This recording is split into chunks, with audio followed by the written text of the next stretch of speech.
The major moves in some of the market's most popular names. Apple spending most of the day in correction territory, ending down 1% and now more than $25 off its post-Christmas high. Nvidia, Bitcoin, and Tesla down double-digit percentages, all as a 10-year Treasury yield hits a 14-month high after last month's blowout jobs report, last week's, I should say. And as chances of a rate cut this month lessen, the dollar index also on the move at its highest in over 2 years. And don't look now, but a huge slate of earnings is upon us. JP Morgan, Goldman Sachs, Wells Fargo, and Citi kick things off for the big banks on Wednesday, followed by reports from Taiwan Semi, United Health, and many more later this week. So is this just a temporary pause on the road higher for stocks, or are we nearing a major inflection point for this market, Guy? That's an interesting setup, Melm. So here you go. I'll give you my sort of 2 cents. An optimist will say, you know what, great reversal today off the lows. That was very impressive. The VIX backed off. Great day. We're going higher now from here. Pessimists will say that's a pretty feeble bounce. Is that what you said? That's a well, I tend to be pessimistic. Well, you know where I stand. I'm not trying to bury anything here. Off what was a pretty miserable day on Friday. I'll say this. I think right now as we're sitting here, 10-year yields are now firmly above 480. I think they're trading 481 or so. That's the story. So the market in this environment, our economy and our stock market is not set up to have yields trade higher in the manner they have over the last couple months. Which camp are you in, Karen? I'm not a pessimist. You know, I'm always long, so you have to kind of always be optimistic. I am concerned about the rate thing. But remember, I mean, we are off a good at least 5% since that December peak, whenever that was. So, we'll see. I like to, know what earnings are and understand what are the fundamentals. So I also really like to hear from banks because not only do we get their fundamentals, but they have such a good look on the economy at large. And I think we're going to see some good earnings. So I am long, staying long.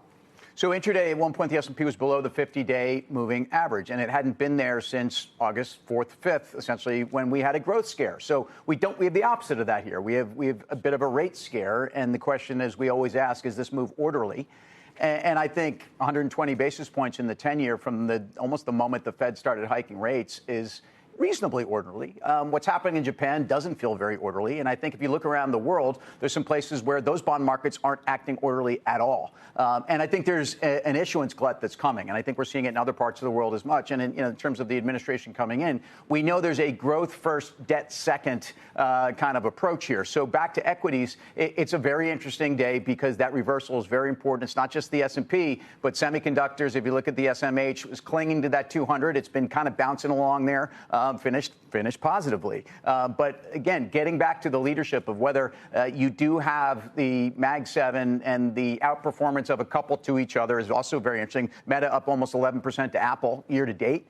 But I think equities came into this year with uber complacency, cash levels uber low, no expectation that the job market was going to be quite this strong. And I think it's a reaction. And I think that's something, volatility will come with that, but my glass is half full. Yeah, I'm pretty neutral right here, and I'm in Karen's camp. I want to wait for Q4 earnings and really more importantly, I guess, Q1 guidance. If there's anything we can glean into the year, expectations for earnings growth are still 12, 13% or so. And I just don't know how you get there for these large multinationals who are dealing with a dollar that's trading at multi-year highs. You have yields that are trading very near multi-year highs, and I'm just looking at like crude oil. Today you saw the airlines, they were all down like 4% I'm looking at what's the headlines. We saw some earnings last week. It was crude oil trading at $79 is what I suspect here. So when I think about this, it's got to come from the leadership, that fateful eight. If you look at some of those names that we saw today, you're talking about, a big reversal in Tesla.